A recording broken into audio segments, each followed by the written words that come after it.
Bonjour à tous, je suis Ma Jinhu. Aujourd'hui, je voudrais vous présenter la négation ne pas qui se dit en chinois pu, pu. Donc attention, vous avez vu au niveau de la prononciation, le B en chinois se prononce comme la consonne P. Et le U, la plupart du temps, comme pratiquement toutes les langues du monde, se prononcera OU. Donc c'est pu. Ensuite, ce que je voudrais vous dire, c'est que il existe en fait deux négations en chinois. La deuxième, on ne l'a pas encore vue, on la verra avec l'auxiliaire avoir. Pour l'instant, retenez que pu s'utilisera avec tous les verbes de la langue chinoise. Ça sera la négation ne pas. Bien sûr, de temps en temps, ça peut vouloir dire non. Pu. En général, on verra dans une autre vidéo que non peut se dire d'une autre façon.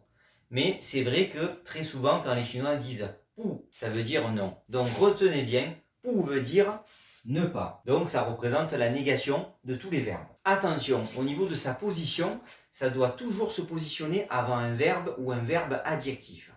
Je vous donne quelques exemples. Pour l'instant, c'est vrai qu'au niveau où vous êtes, on n'a vu que des verbes adjectifs, mais ça peut marcher avec le verbe partir, venir, c'est la même chose. Ça se placera toujours devant. Pourquoi ? Parce qu'en fait, pu est considéré par rapport à sa position dans la phrase en chinois comme un adverbe.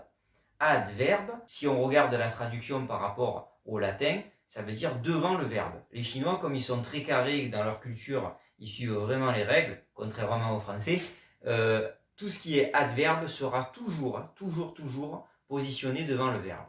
Donc comme c'est considéré comme un adverbe, on va le voir devant un verbe. Exemple, 我不好, je ne vais pas bien ou je ne me sens pas bien. Par extension, ça peut vouloir dire je ne suis pas sympa. 我不忙, je ne suis pas occupé. Donc vous voyez qu'à chaque fois c'est positionné devant le verbe adjectif ou quand vous allez apprendre des verbes, devant un verbe. Au niveau de son étymologie, en fait, si on regarde bien, il y a deux histoires. Une que j'ai inventée et une qui est dans les bouquins d'étymologie.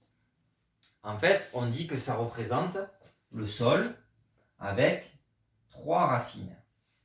Donc ça veut dire que ça va profondément au fond du sol. Mais ça ne va pas nous aider à retenir l'histoire et surtout le caractère pu.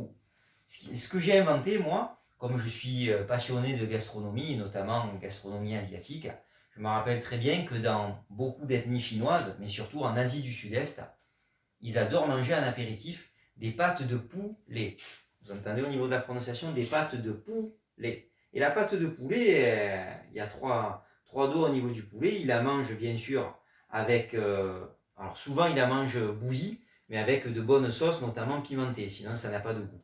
Ou alors de façon croustillante, frite dans l'huile. Personnellement, j'adore ça, c'est super bon. Voici des pâtes de poulet bouillies qui ont bien la forme du caractère pu, ainsi que des pâtes de poulet frites. Et moi, ça m'a fait penser effectivement à la forme d'une pâte de poulet. Donc dans poulet, vous avez la prononciation pou. Donc en même temps, ça vous fait un moyen mnémotechnique au niveau de la prononciation et ça ressemble à une pâte de poulet. Voilà au niveau de l'histoire du caractère. C'est tout pour aujourd'hui et je vous donne rendez-vous pour d'autres vidéos. 谢谢，再见. Abonnez-vous à ma chaîne et n'oubliez pas de partager. N'oubliez pas non plus d'actionner la petite clochette pour les notifications.